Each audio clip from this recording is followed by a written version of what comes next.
He said, in even that context, simply accept them, because our human narrow logic cannot grasp the great compassion of an enlightened master. So that is the message he was saying. He wanted to share a story. He said, I have a story for you from this book. He said, an enlightened master is traveling through a forest. At a distance, he sees a man sleeping under an apple tree with his mouth wide open, like this, okay? So when you go to deep sleep, you know, right? Your mouth open. So when he comes nearer to this sleeping man, he suddenly notices that a small poisonous snake is about to enter into the mouth of this poisonous snake. Okay? So then what happened? Let's continue. He said, so it's about to enter into the mouth of this poisonous snake. He doesn't even realize it's about to enter into the mouth of this poisonous snake. Okay? He's in such a deep sleep. So the master rushes towards the man, but it was too late. Unfortunately, the snake has already entered inside his mouth. And there was no time. Now there's no time, okay? Because the moment the poison goes into the bloodstream of that man, he'll be dead. So the master knows that something has to be done, okay? Then he looks around and sees that there is nothing but only rotten apples lying all around, because he sat under apple trees, remember? So some of the apples that have fallen on the ground are all rotten apples. So in that quick moment, what the enlightened master, you know what he does? He just gives that man a sharp slap, wake him up, a few slaps, and wakes him up. And the man wakes up and asks, what is the matter with you? Why are you abusing me like this? So next slide. The man was shocked, shaken from his sleep, found that a master is slapping him. But the master has no time to explain to him, so he started picking up all the rotten apples and starts stuffing them into the throat of this shocked man. So he pushes all the rotten apple into the mouth, and the man starts shouting, who are you? I don't even know you. Why do you have so much anger against me? Why are you doing this to me? So he was just crying and shouting, you know, in resistance to what the master was doing to him. So the master is not even listening. He's just so focused. He's just trying to push, you know, he was just pushing the rotten apples into the man's mouth. Even as he was shouting, screaming, scolding him, he just holds the man's head, literally pushes the rotten apples down the throat, and later mud here and there because it was fallen on the ground, so there will be some sands and mud. Finally, this man could not tolerate it anymore and starts screaming, help, help, help, this man is killing me. It's like, so, but still this master doesn't stop. In his deep compassion, he forces the man to swallow more and more rotten apples. So in a few more minutes, what happened was, because all the rotten apples and the mud, you know, in his stomach has already gone into his stomach, and the man started feeling nauseous, and he then suddenly vomits everything out. He just vomited everything that got stuffed inside his stomach. So he just throws out everything. Not only do the apples, the rotten apples came out, the mud came out, but also the snake also came out together with the rest of the food that he vomited out. So everything comes out. And then, that moment, the man watches in shock. Finally, he understands why the master is trying to save him. He just falls at the feet of the master saying, forgive me for suspecting your motives. You're not just my master, you're my God. So he just suddenly fell at the feet before saving his life. So understand this thing, Swamiji said, whatever you think is good for you, you're ready to accept. Whatever you think may not be directly good for you, you try to resist, right? Next slide. So understand, I know a little bit more about what you need or what you know about you. If you have a little problem with seva, for instance, like doing service, doing seva to Guru, that is exactly what you need for living enlightenment. If you are not that inspired to do seva, he say, you feel that sitting with me is more inspiring than doing seva, forget about sitting with me. Go and do seva, he said. This is not the right cognition. He said, go and do seva. This is what the obstacle is. I'm not teaching you enlightenment by sitting with closed eyes. I'm teaching living enlightenment, which means you need to do Guru's service in order to reach the state that he is in. Understand, when I'm putting rotten apples in your mouth, which is seva, basically, I know the reason. You may not know the reason, but I know the reason, Swamiji said. That's why the Zen master said, even what you think is wrong, if it is done by an enlightened being, then accept it, it is good for you.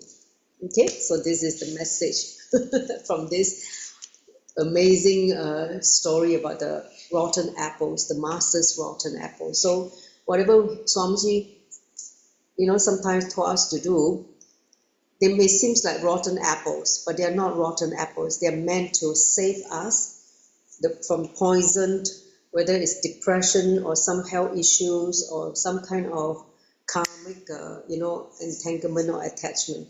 So do understand that rotten apples is the panacea, the cure for something that we may not know. Next slide. So let's do manana, contemplation of this very, very interesting insight I call Master's Rotten Apples, reviewed by Swamiji for a few minutes. And look inside, and whatever Swamiji gives, whatever that he may give instruction, okay, go and cause 100 people, go and do, go to the street, take 100 books and go and get people to sign each citizen.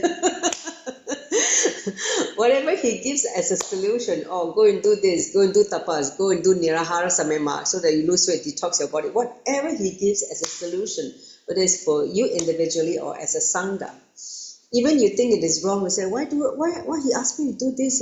You just cannot accept it, right? He just say, just accept it.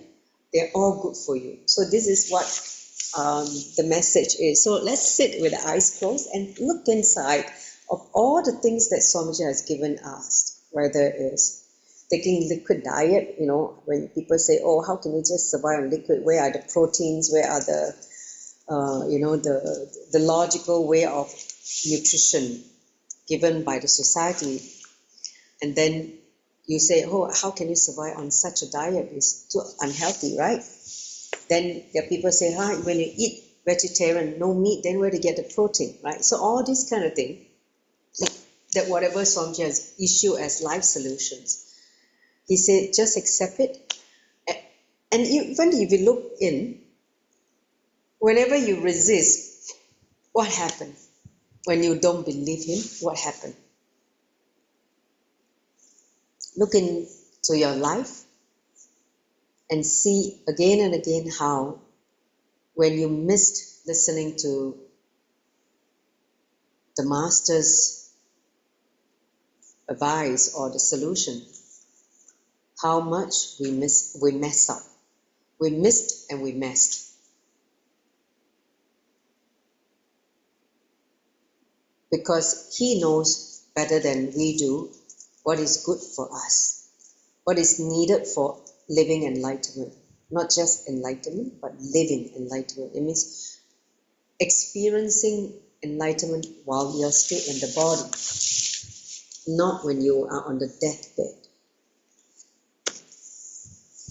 So that is one very, very powerful insight. It means you have to surrender to the Guru's advice or whatever he has given as Guru walk, words from the Master. Because he knows more than what we know. We don't know the compassion. We don't know the larger picture. We don't know the deeper secrets. So when the master says something, do it. Next slide. Let's enter into the next insights. Insight number 90. He said, connect to your highest possibility. So what does it mean? He said, for anything to blossom, to anything to flourish, expand, it needs a connection with the highest possibility which it can become. So you need to connect to something of higher possibility. What does it mean? He said, for the fruit to be completely ripened, it needs to be connected to the tree, right? Once the fruit is completely ripened, it carries the seed which can become one more tree. This physical connection with the mother tree may not be required anymore, but until it happens, the connection is important, right? Before the fruit can be ripened, it needs to be connected to the tree for it to be ripened, right? When it's just growing like a flower and become a small fruit, you cannot be another tree because the seed is not fully developed. The fruit is not fully developed for it to become a seed.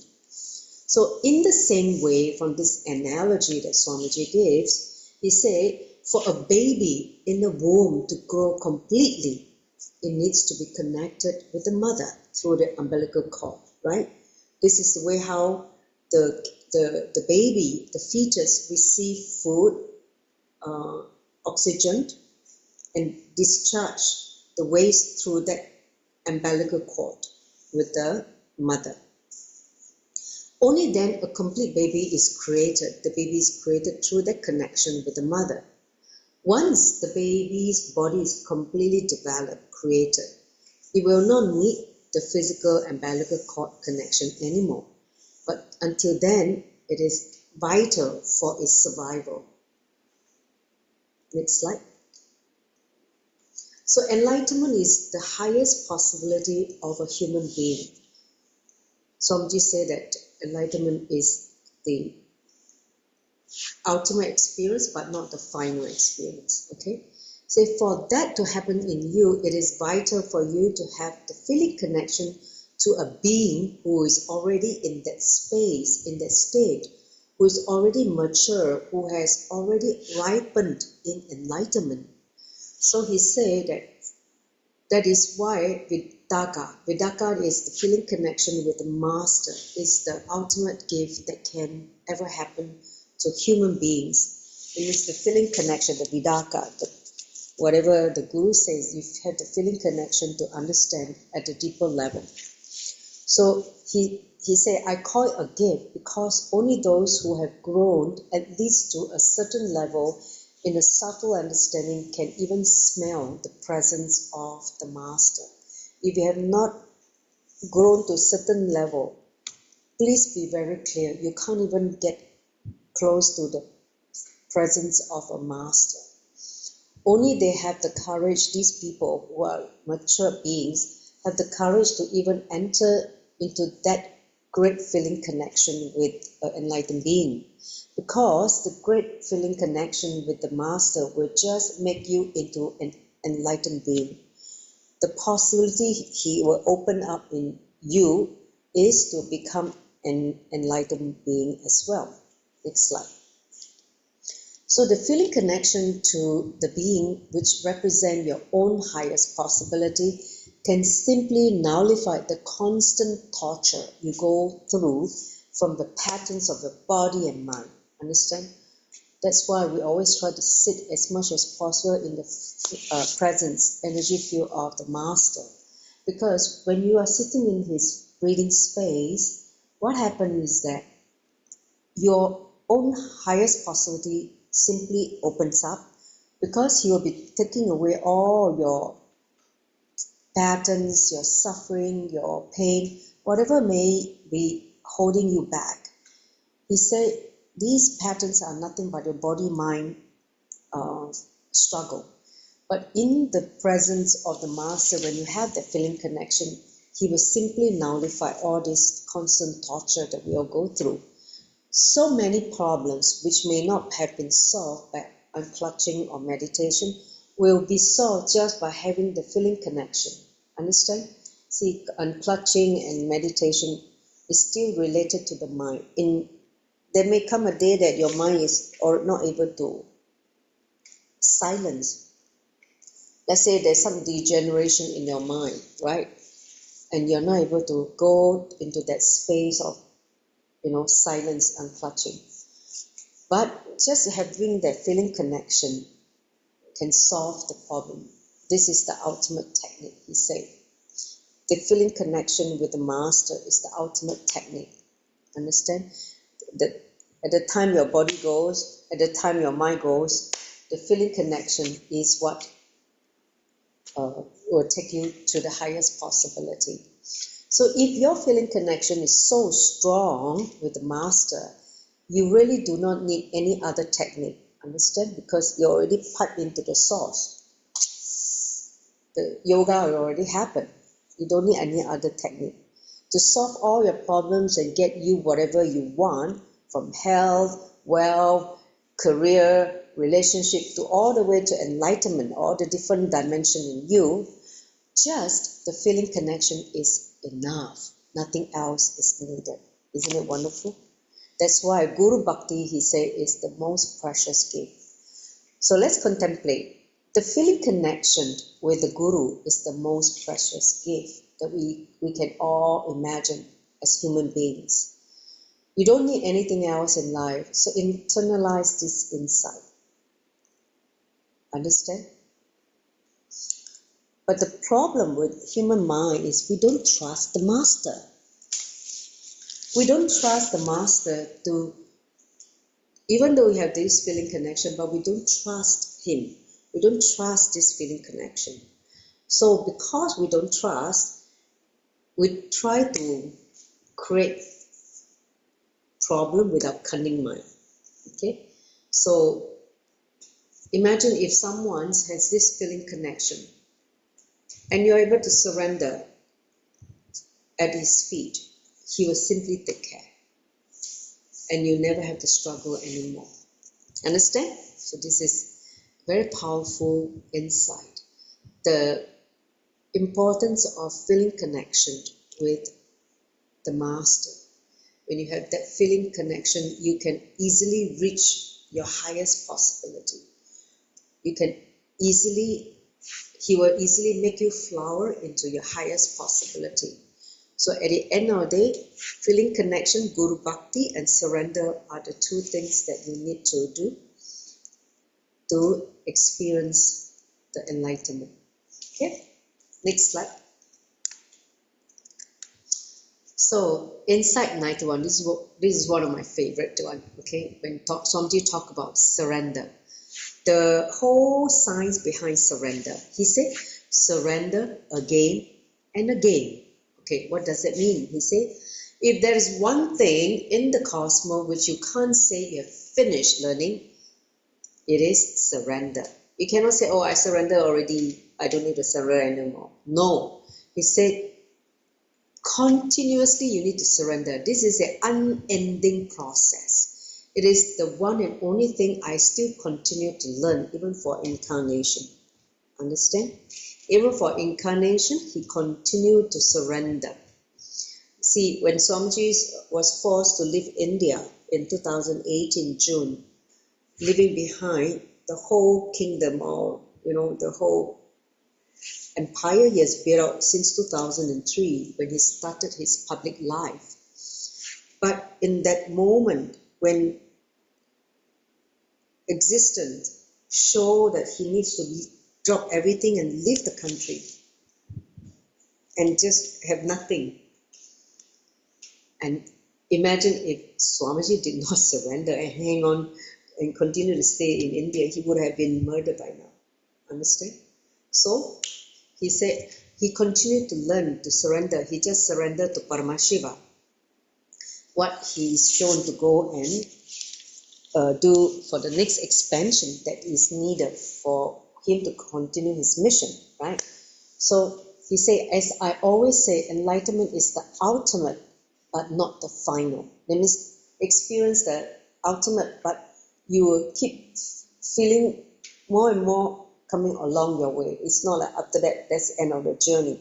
Understand? It's the ultimate experience, but it's not the final. That means there will be more coming in different way for you to expand.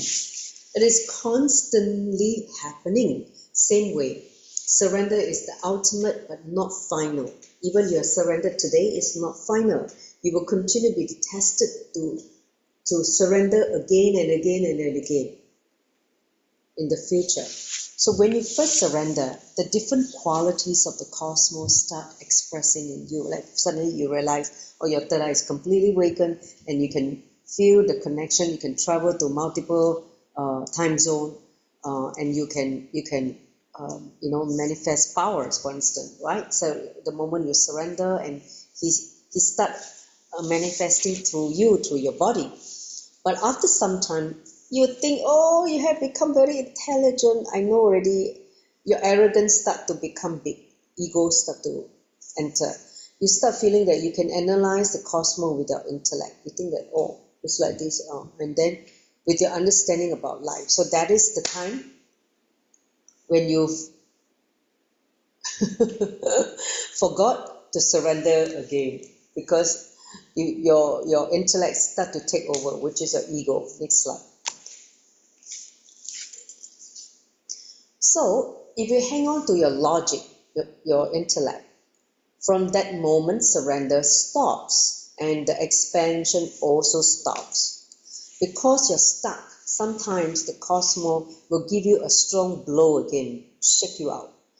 And after struggling for so many years, or maybe for janmas, many births, when you find that there is no solution in the outer world, you look in, you turn your awareness inside and find the solution inside. Then again, the cosmos is sitting there smiling. Welcome back. Where you try to waste time outside trying to fix, your desire, thinking that you needed this is what you need. You run behind all the wrong things, and finally you feel that nothing is it's going to make you feel fulfilled. So you again turn inside. Then you experience, oh, he's there, telling you, smiling, welcome back. Now don't escape anymore this time. You see, and then you melt. Oh, you start crying. Okay. Oh, how stupid I have been. I wasted all my life. It's not only this life, many births I wasted. I forgot that what I needed to come back. But again and again I get distracted. So the surrender starts happening again the moment you melt down and surrender to the Guru, the inner Guru. The highest possible intelligence and the different qualities of the cosmos start happening again in you. So it start manifesting, with a high powerful cognition and different qualities of the cosmos, whether it's compassion, healing energy, everything starts flowing again. Then he said, I tell you, the same story exactly gets repeated with Master. People come, surrender, and experience the beautiful, intense period of ecstasy, bliss, and expansion. Okay, next slide. Then suddenly, after a certain amount of intellectual, emotional, and being level expansion, their intellect start judging the very source to which they surrender. They start judging the Master, the source which has brought about their expansion. They start judging the Master, and when they start judging, they are stuck again. Growth stop. Understand? It is almost like having a bridge which can be lifted to the other shore, right? The feeling connection or surrender is like the bridge that help you to extend to the other shore for you to cross over. So first they make a bridge. That is surrender. When you surrender, that is the bridge that is available to you.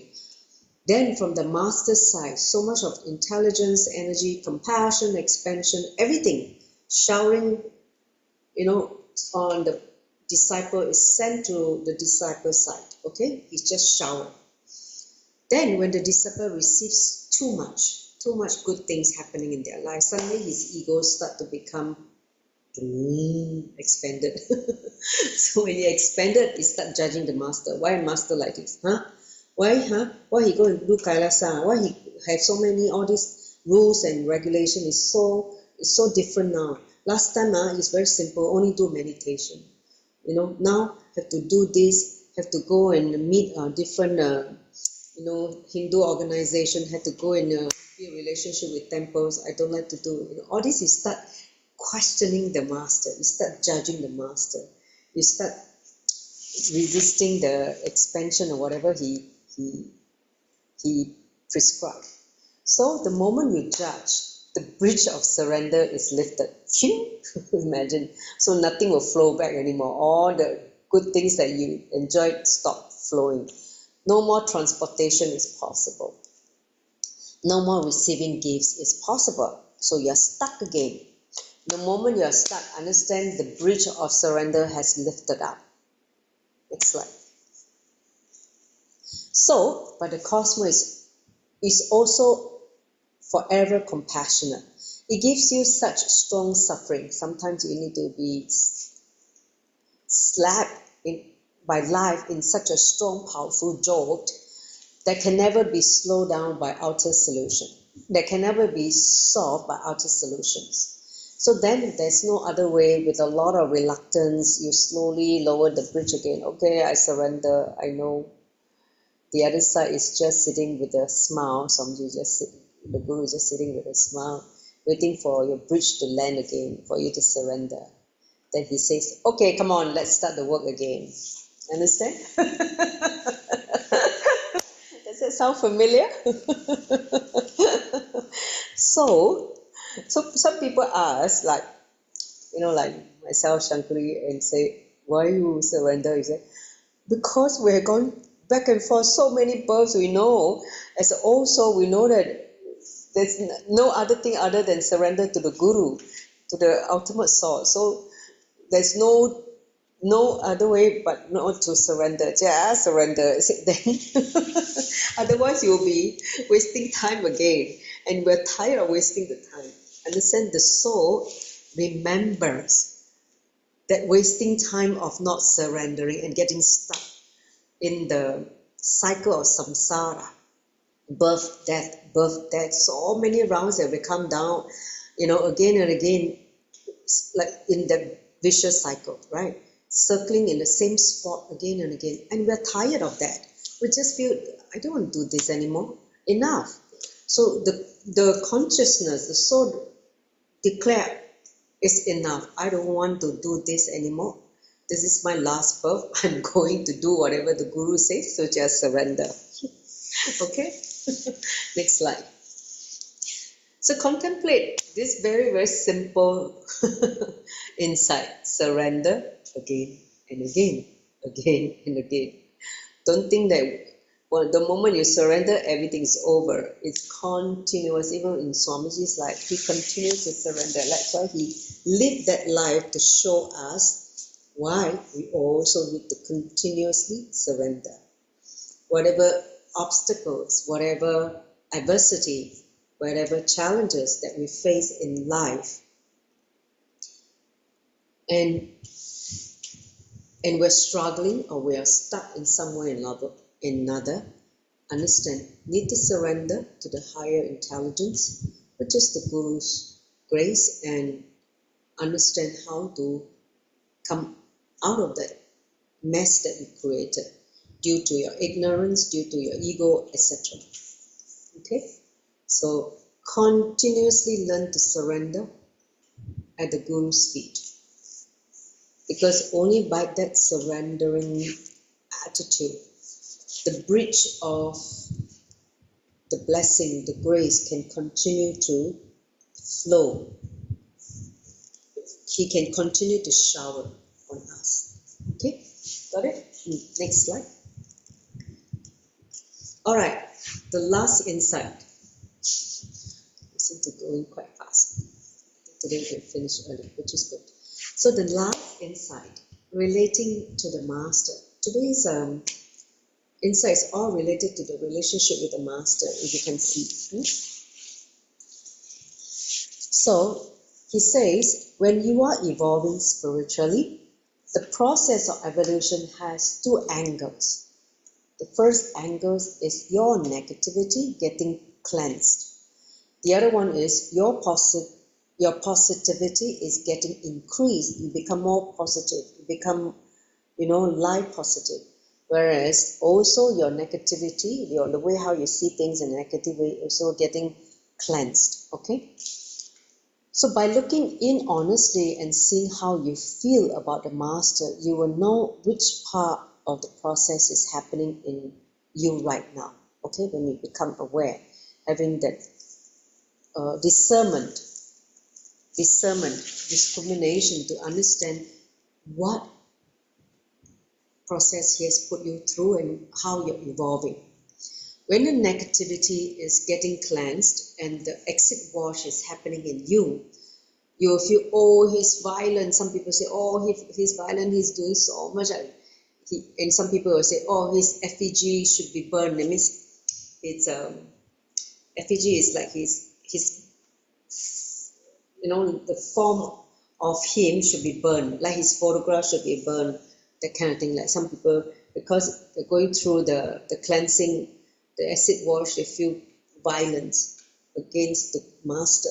Understand? See, during the religious persecution, when the world is presenting a different side of Swamiji, a false scandal, right, which they basically morphed the video, they tried to create him as a sex swami, or basically is to destroy his credibility as a enlightened master. Okay, see, one of the things that the anti-Hindu forces or anti-guru elements, the first thing they always do, especially Swamiji is a young master, what they do, they try to create all this sexual content to make him feel that he's just an ordinary man, right? So that is one of their strategy. So when that kind of thing happens, and people would start judging, right? He say when the acid wash was happening, he said, oh, he's so violent, he should be burned. Some they even took his photograph and burned his photograph or destroy his photograph. Understand? When the moment of test is happening, the process that he's putting us through, the test he's putting us through, and you're not able to see it with positivity. Instead, the negativity is so high. Then what happens is you start abusing. Okay, when your positivity is increased, you feel the friendliness within you and about yourself and others. You will feel, oh wow, he's God, he's deity, should be worshipped.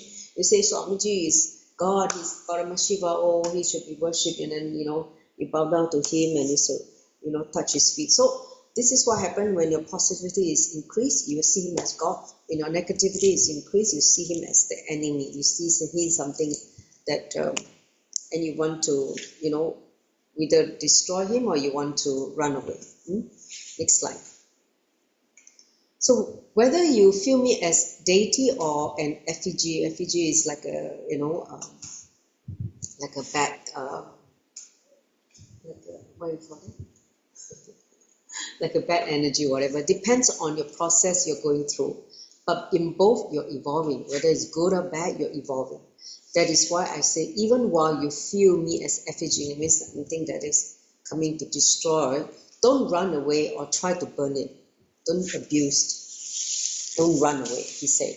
Wait and have patience. If you run away, you will miss it. You will just miss him. If you try to burn it, you will try to make thousands miss me. Understand? Burning is abusing. When you abuse, that means not only you miss, you have thousands of miss. Understand the effect that you miss in 1,000 times? It means for many, many births, you are not going to see him. You are not going to have grace of the Guru. But don't worry, I will not let that happen. He will try not to make that happen unless something really, really bad happened in you and you decided to take that unconscious decision. So whether I show anger or I show love, Swamiji say, it is just a tool for me. Let's say he scolded at you. Whether it's scolding or whether it's showering of love and attention, it is just a tool for him. Like when he said, when I heal, I sometimes use a trishul, right? The trishul is the one that, as my healing stuff, right? Like healing tool, okay? A trishul, it may seem like, oh, so painful, he's going to pierce me and, I'm going to be destroyed, right? But it is the way how he heals you through the tissue. It's like, so if someone who doesn't know that I'm a healer sees me as a tissue and sees me with a tissue, what will he think? It's like, oh, tissue, it's like he's going to, when he comes near me, I just picked up a tissue, what will happen? He will think, oh God, what is he doing? He's going to kill me. But only when I know that I'm going to heal him, not kill him, right? Because once you know, as a master, he's using the tissue to heal him, right? He's taking a tissue to remove the negative energy, okay? Understand, my anger is a tissue for healing, not for killing. Even you know this, but this funny mind goes on playing in your head. That he's scolded, right? That he's scolding you and you don't feel good. And you know that the scolding, so immediately is just scolding your pattern, not you, okay?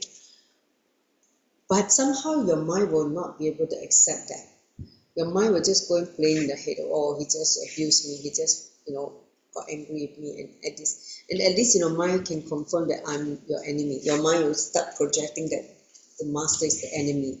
You'll be free and carry on with your life, right? You say, if you run away from master, you'll be free and carry on with your life. That also will not happen, because the underlying energy in your inner space, which designs your body, the energy, the source of the consciousness, which designs your body, is intelligent enough to catch the underlying current of the master's energy, which designs his body. Understand? Your energy inside you, which is consciousness, is able to cognize the energy in the master, which is also the same underlying current which designs his body. So that's why sometimes when we meet the master, we just cry uncontrollably, because the energy, the consciousness inside recognizes the being, in this new form. Next slide.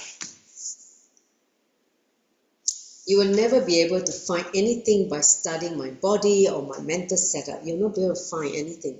But the energy of the underlying consciousness which designs your body will catch it by its own intuition as a fragrance. You intuitively you will know. You just know somehow. And you say, no, he's not my enemy. He's not violent. You'll be able to have that intelligence to know. That is why the love-hate relationship with the master goes on until you get enlightened. The game of one moment you're in love with him, one moment you're scared of him, you're angry with him. So this thing keep happening until you get enlightened. This is the whole journey of love-hate relationship with the master. So it is the best word to define the guru-disciple relationship, which means you go through this love-hate thing with the master. Okay? So that's the way how the relating to the master is going to happen. That is why the Upanishad starts by saying, Sahana bhavatu sahanu bunatu, means let us not hurt each other. Let us be friendly with each other. This is the Shanti mantra, the peace chant. In yoga, when the yoga master is trying to impart the knowledge of yoga to the disciple, the student, this is the mantra they chant in the peace chant. Okay, next slide. So why would a rishi enlightened guru sit with a disciple and say that? Why the guru say, oh, let's let you not hurt me, and let us be friends. Let's grow together. If the disciple say, oh, let you not hurt me, we can understand logically, yeah, because he's supposed to be at the lower rung of the, and then the master, right? But the peace chant is chanted by the guru. The guru say, let us not hate each other. Let us not hurt each other. Let us be friendly with each other. Why would a guru say that? Right?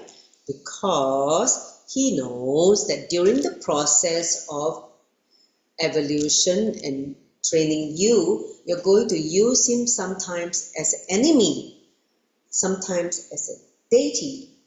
You're going to be angry with him. Let's say he press you make you work too hard and you just get angry with him. You feel irritated, right? Or he make you go through certain process or completion, and you feel that it's too much for you to take, and you feel you want to run away. You don't want it. Especially he's shattering your ego, and your ego is not wanting to face the transformation. So the fight is between the ego and the master, and that's why during that fight, the tumor has to be removed, but the ego refused to budge, and that's why the master and the ego will be in this war, tug of war. And if you surrender to the master, you will be on his side. If you decide to listen to your ego, then you are on the other side. Okay? And then of course you're just only going to delay again and again your enlightenment possibility. Got it? Okay, next slide. So now we've covered 4 fascinating insights this week, all related to the relationship with Guru and how we should relate with the Guru. So now I'm going to make all of us enter into a meditation. Okay? We're going to sit, tie the eye band, and meditate on how you can relate with your Guru, your Master, Swamiji, from today's 4 insights that he spoke about. Understand? So please put on the eye band. I'm going to set the time. We'll do a 11 minutes meditation. Okay. Let's see what Swamiji. You have the eye band? Yeah. Okay. So get ready. Jana Shadika, can you do a screen grab of the? You can do a screen grab.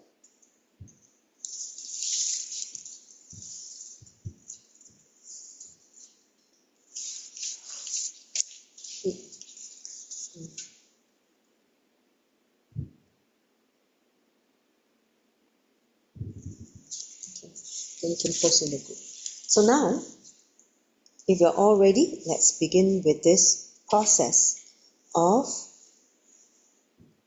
enter into the meditation. So you're going to be sitting with the back straight, with the eyes closed, with the eye band on your eyes, in a very relaxed way. In a very relaxed way, start focusing on your breathing. Slow down your breathing so that you enter into the present moment. Whatever thoughts that come, just witness it and let it go. Come to the restful awareness in the space that you're witnessing. Like a witnessing consciousness, you're watching your thoughts, you're watching everything within you. Watching the happening inside you, the thoughts inside you, the feelings that you're having now. Just be a witness to all the things.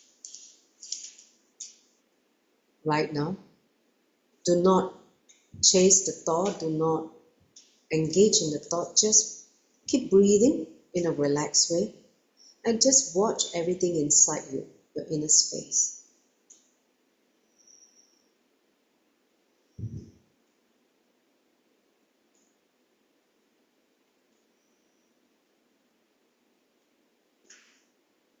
Now, in that restful awareness, contemplate, do manana, contemplation, internalization of all the 4 insights that were spoken today.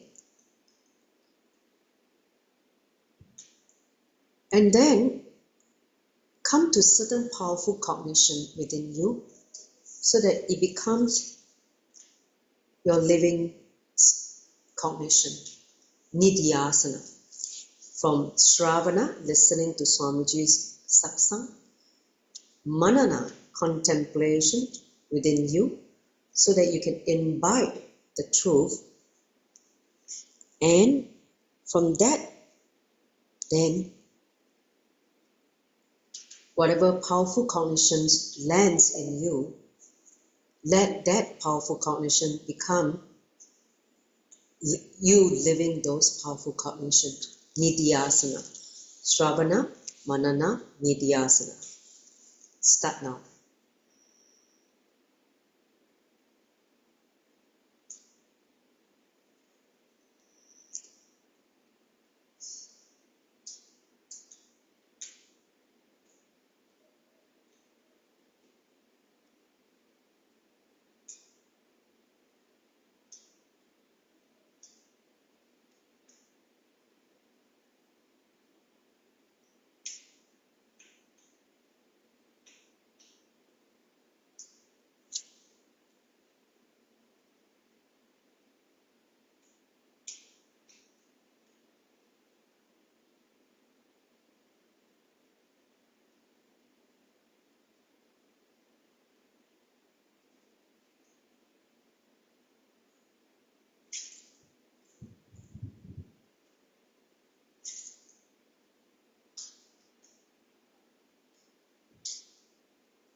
Nithyananda Paramashivam.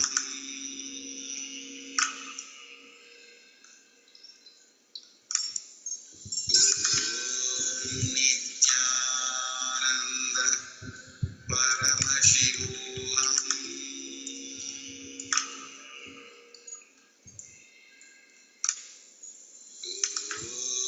Nithyananda Paramashivam.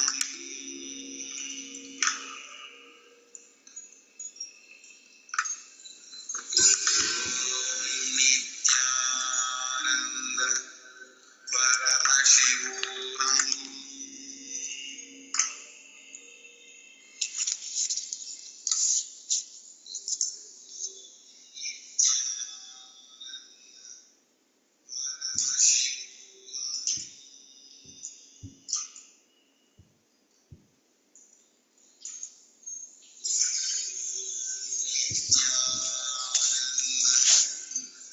Paramashivam.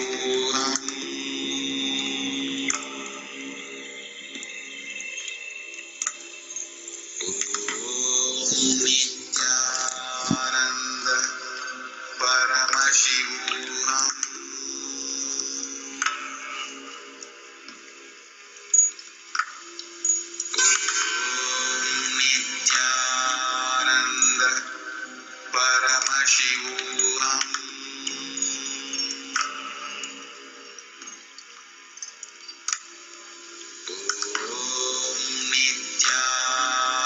Nithyananda Paramashivam.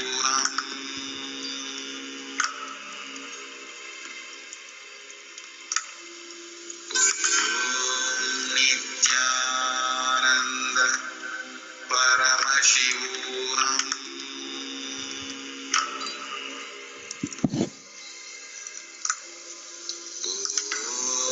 Nithyananda Paramashivam.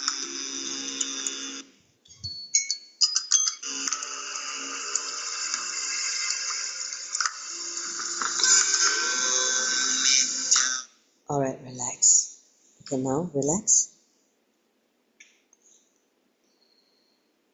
Open your eyes slowly. Take the time to come back and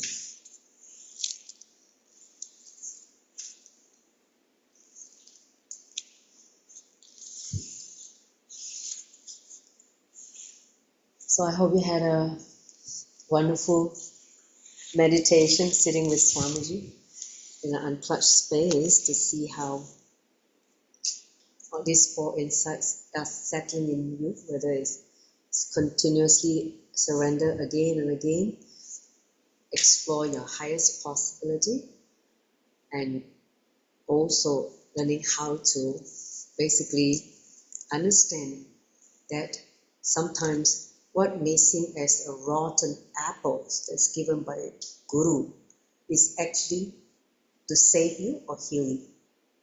Because we don't know the guru's, compassion. We only try to evaluate everything with our logical mind. And because of that, we always fall into the mess. Get into the mess because we don't know the larger picture. So anyone want to share? Or too personal?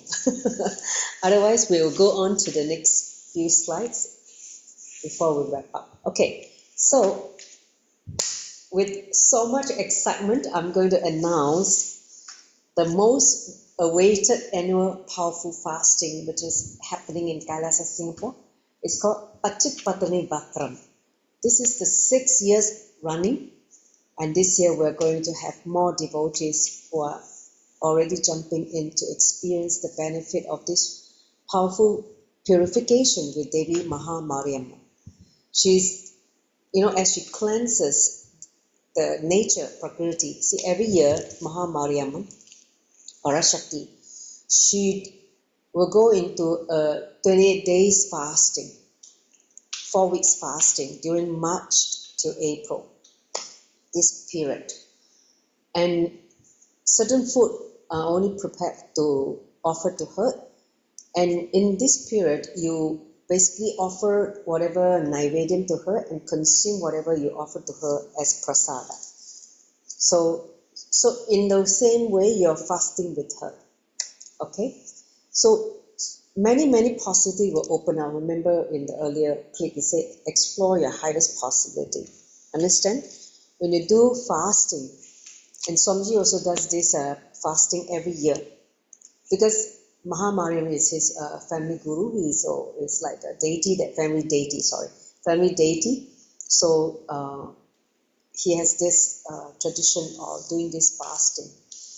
So I remember in 2020, Swamiji told us to do this for the first time. And we just, okay, jump in. First year was a little bit of a struggle. Then subsequently, every year it just get better and better. And I look forward to this fasting every year.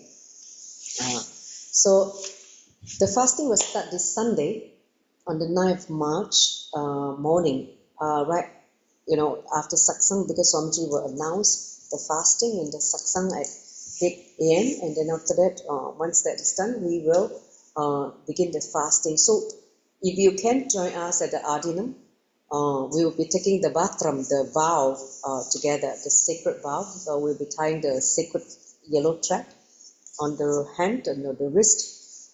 During this this year is actually going to be 35 days, 5 weeks. In 2021, it was also 5 weeks. So I think the Vedic calendar is happening in such a way that this year's fasting will be 35 days instead of 28 days. Okay, so I do encourage everybody, even though you're not able to come to Ardena, please join online to do this fasting together. It's going to be fun. We actually set up a fasting group over the years, and if you want to be supported by us, you can fill up the sign up form, register, because this coming Friday, I'm going to do a briefing to at least the new people and maybe the people who have already joined the fasting before, as a reminder, a refresher, what you need to do to get back to the fasting, because there are a few things you need to observe, like sleeping, taking shower twice a day, head bath, all the thing that you need to do during this fasting period. So please join me online on Zoom on Friday, 7th of March, from 7:30 to 8:30. 1 hour, we'll go through the briefing for those people who are interested to do this fast. See, this is a very holistic wellness where this will help us not only cleansing all the toxin in the body, also physically, psychologically, and emotionally, all this, and boosting of immunity. So many good things come out of this whole fasting. So do join us, don't miss it. Only once a year you can do it. So benefits like purify the body, create space for Paramashiva and Parashakti to manifest in you, spiritual healing of the whole world when we manifest this fasting. So, when you cleanse, the world also get healed, because Parashakti is doing the cleansing of the nature. Then prepare to receive the signs of immortality, receive the blessing and of the goodness to stay protected from all diseases. So all these good things happen when you do this fasting. Okay, next slide. So also another offering that we do have is every Tuesday we do the spiritual healing and manifesting Shaktis. This one you need to come to the Ardinam physically to sit with us for this session. We're not taking online session for this one, so you need to come to Singapore Ardinam, Kailasa, Singapore, to experience, because a Guru of Nithyananda Yogi initiated disciples were sick, do body scanning, download the information from Swamiji to guide you, whatever problem you may have through power manifesting Shakti. Okay, so this is something that we do. We started since January 21st of this year. Next slide. Here's another thing. Become an e-citizen of Kailasa or a citizen of Kailasa. Swamiji has been so compassionate that he is opening Kailasa to all and everyone, all the living Hindus, whoever want to live the Sanatana Hindu Dharma as a lifestyle. See, Kailasa basically is a revival of the ancient enlightened Sanatana Hindu civilizational nation. Basically, he has created this nation for all the living and practicing Hindus so that we can continue to live this enlightenment lifestyle that we have been passed on for generation after generation by the enlightened masters. So, if you're interested to become an e-citizen of Kailasa, you can private message me if you're interested, or you can even contact any of the Rajya Sabha members in Singapore, whoever part of Rajya Sabha Singapore members. Please, you can contact any one of us that you know. Many of us has attended the Paramashiva Sena program, so once we come back and taken the oath, we are considered Rajya Sabha members, the members of the parliaments of Rajya Sabha. So if you're interested, we're more than happy to guide you on this citizenship guide. We will take you through, walk you through this citizenship guide and help you to become one of the members of Kailasa, e-citizen of Kailasa. Okay, so do contact us, anyone, even in your country, those people attending online this program as we speak. If wherever you are, if you know that there are some Rajya Sabha members in your country, you can contact them and you can also do this so that they can guide you into becoming an e-citizen of Kailasa. Okay, what are the benefits you have? So now, last slide. Next session is next week, 12th of March. So I do hope that you can enrich more people so that they can also receive the Guru's grace of this powerful insights from the avatar. With that, I would like to conclude with the Puna mantra. So bow down and deep gratitude to Swamiji for today's session and all the powerful insight that he has given us. Om Purnamada Purnamidam Purnat Purnamudachyate Purnasya Purnamadaya Purnameva Vashishyate. Om Shanti Shanti Shanti Hari Om Tat Sat Sauvam Bhagavad Shri Nithyananda Paramashiva Paurka Paramastu. Om Nithyanandam. Thank you, Nithyananda. See you next week, same time. Can you stop the recording?